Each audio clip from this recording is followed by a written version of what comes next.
What's up guys, NintendoKid here, excited to share my review for one of my absolute favorite Nindie games currently available on the Nintendo Switch in Cosmic Star Heroine. A big thank you to Zeboyd Games, developer of this little gem, who sent over this review copy for me to check out. So far I have reviewed quite a number of indie RPGs on the Switch, but this one is the single best I have come across so far and, spoiler alert, an absolute must-buy. What makes this game so good? Let's dive right in. In Cosmic Star Heroine, you follow the adventures of the main protagonist Alisa LaSalle as she uncovers a conspiracy that threatens the balance of the universe in an effort to save all that we hold dear. As the main story develops, Alisa is joined by a band of other characters, slowly but surely building your party, and I have to say, this game features a ton of heroes. Save for Fire Emblem and arguably the Pokemon series, I haven't come across a game with so many main characters that you can choose from. This is a double-edged blade though, as on the one hand it offers the player a ton of freedom once a certain stage has been reached to configure the active party to your heart's content. On the other hand, Cosmic Star is unable to fully flesh out proper backstories for all of its characters, and as such, there is little to no emotional attachment to them.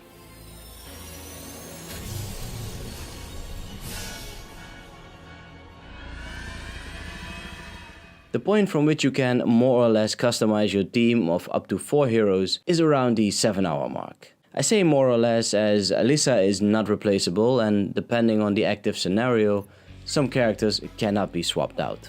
In addition to the main characters, you can set one support character who will give all of the active party members some bonus effects for good measure.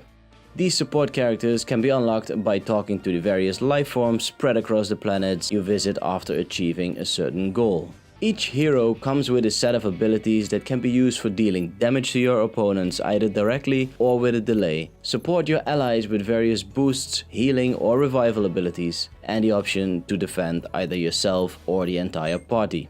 Therein lies the challenge to build the party that you can excel with. Apart from their abilities, each hero has 3 equipment slots, one for a weapon, a shield and an accessory.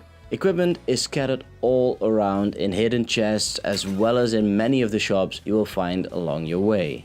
Be sure to check out the shop in your spaceship though, as they keep on upgrading their tech.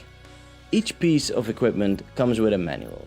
Some add skill points at the cost of raw power, while others have tremendous strength while lacking any additional benefits. And the interesting part here is that some of them, if used right, tie in with the aforementioned abilities. My personal favorite weapon for Alisa, for example, is the support stick, which ensures that her Inspire ability, in which she raises the attack power of one hero for 3 consecutive turns, is applied to the entire party.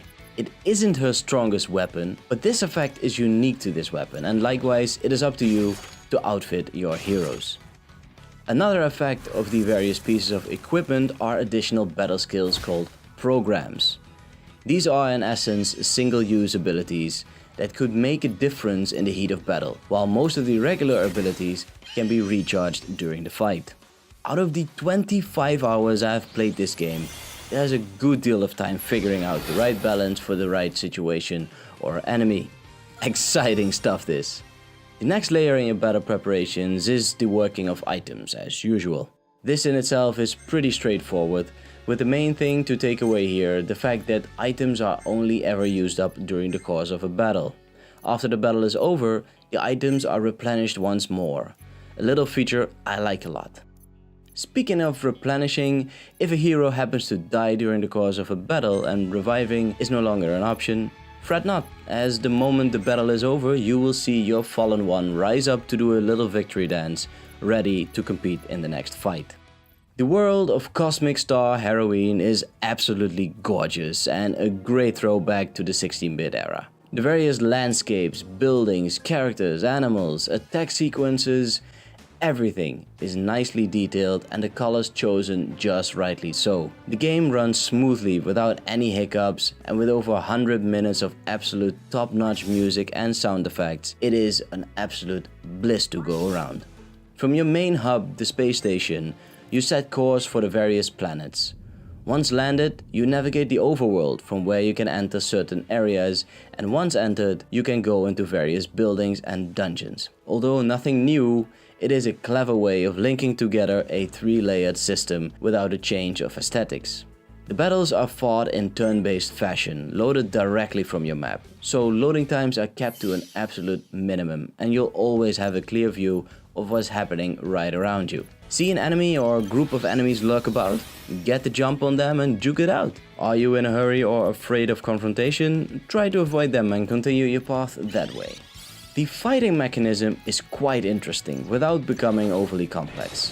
With a hyper mode charging system dependent on the number of past turns, a style meter which fills up and depletes depending on your actions and which influences the strength of your abilities, and there's even fighting from beyond the grave, as there's a last-ditch effort when your health drops below 0, giving you the option to recover or to go out with a bang. The absolute cherry on top are the numerous cutscenes, something which by now you should know I'm a big fan of, and these really help to flesh out the game that much more. Have a look at some of these as characters are introduced and storylines are told.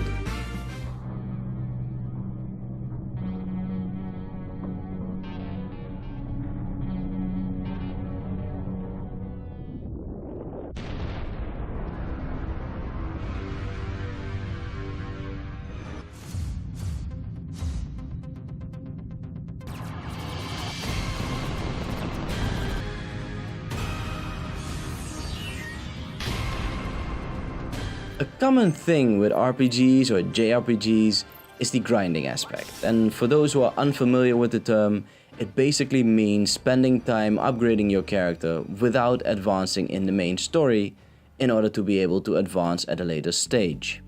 Cosmic Star Heroine doesn't employ this, which is impressive as the game offers a solid 20+ hour campaign.